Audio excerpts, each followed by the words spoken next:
जय श्री कृष्णा।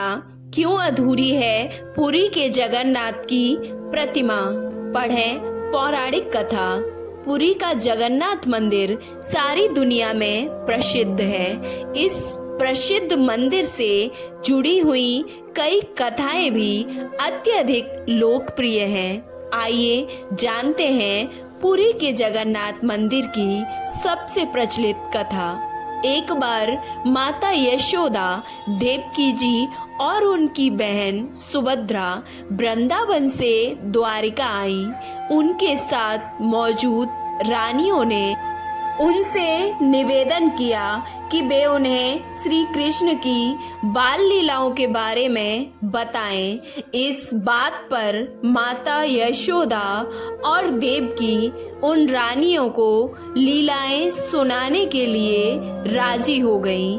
उनकी बातों को कान्हा और बलराम सुन ना लें, इसलिए माता देवकी की बहन सुभद्रा बाहर दरवाजे पर पहरा देने लगी। अब माता यशोदा ने श्री कृष्ण की लीलाओं की गाथा आरंभ की और जैसे जैसे वो बोलती चली गई, सब उनकी बातों में मग्न होते गए। खुद सुभद्रा भी पहरा देने का ख्याल भूलकर उनकी बातों को सुनने लगी। इसी बीच कृष्ण और बलराम दोनों वहां आ गए और इस बात की किसी को भनक नहीं हुई। सुभद्रा भी इतनी मग्न थी कि उन्हें पता न चला कि कान्हा और बलराम कब वहां आ गए। भगवान श्री कृष्ण और भाई बलराम दोनों भी माता यशोदा के मुख से अपनी लीलाओं को सुनने लगे। अपनी शैतानियों और क्रियाओं को सुनते सुनते उनके बाल खड़े होने लगे। आश्चर्य की वजह से आंखें बड़ी हो गईं और मुंह खुला का खुला रह गया। वहीं खुद सुभद्रा भी इतनी मंत्रमुग्ध हो गई कि प्रेम भाव में पिघलने लगी। यही कारण है कि जगन्नाथ मंदिर में उनका कद सबसे छोटा है। सभी कृष्ण जी लीलाओं को सुन रहे थे कि इस बीच वहां नारद मुनि आ गए। नारद जी सबके हाव भाव देखने लगे थे कि सबको एहसास हुआ कि कोई आ गया है। इस वजह से कृष्ण लीला का पाठ यहीं पर रुक गया। नारद जी ने कृष्ण जी के उस मन को मोह लेने वाले अवतार को देखकर कहा कि वाह प्रभु, आप कितने सुंदर लग रहे हैं। आप इस रूप में अवतार कब लेंगे? उस वक्त श्री कृष्ण जी ने कहा कि वह कलयुग में ऐसा अवतार लेंगे। वादे के अनुसार कलयुग में श्री कृष्ण ने राजा इंद्रदुम्न के सपने में आए और उनसे कहा कि वह पुरी के दरिया किनारे एक पेड़ के तने में उनका विग्रह बनवाएं और बाद में उसे मंदिर में स्थापित करा दें। श्री कृष्ण के आदेश अनुसार राजा ने इस काम के लिए काबिल बढ़ई की तलाश शुरू की।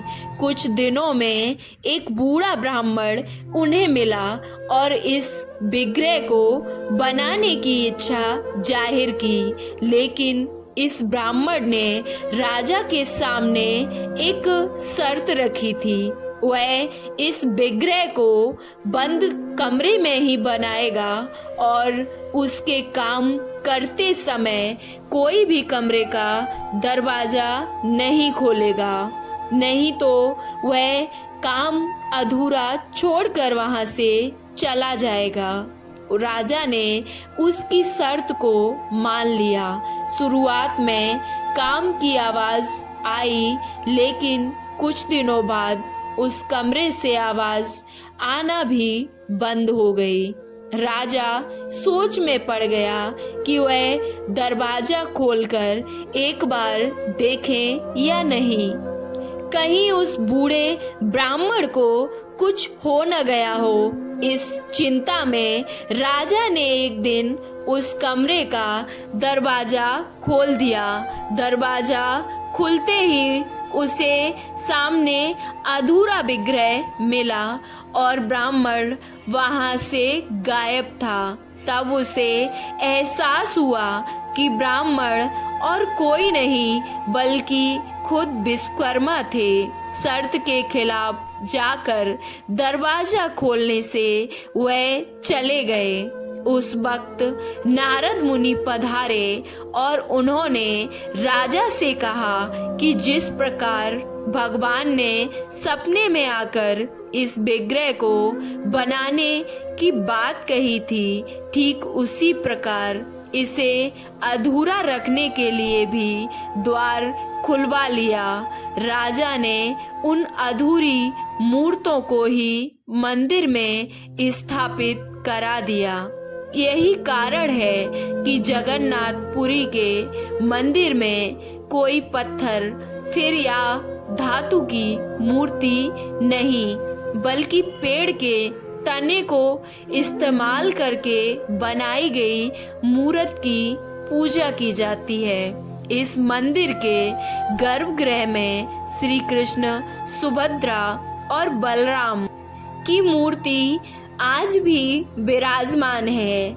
कहा जाता है कि माता सुभद्रा को अपने मायके द्वारिका से बहुत प्रेम था, इसलिए उनकी इस इच्छा को पूर्ण करने के लिए श्री कृष्ण, बलराम और सुभद्रा जी ने अलग रथों में बैठकर द्वारिका का भ्रमण भी किया था।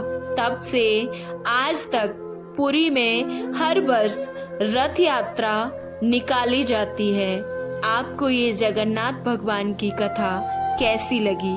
अच्छी लगी तो वीडियो को लाइक, चैनल को सब्सक्राइब करना ना भूलें और कमेंट बॉक्स में जय जगन्नाथ अवश्य लिखें। भगवान जगन्नाथ आपकी सभी मनोकामनाएं पूर्ण करेंगे।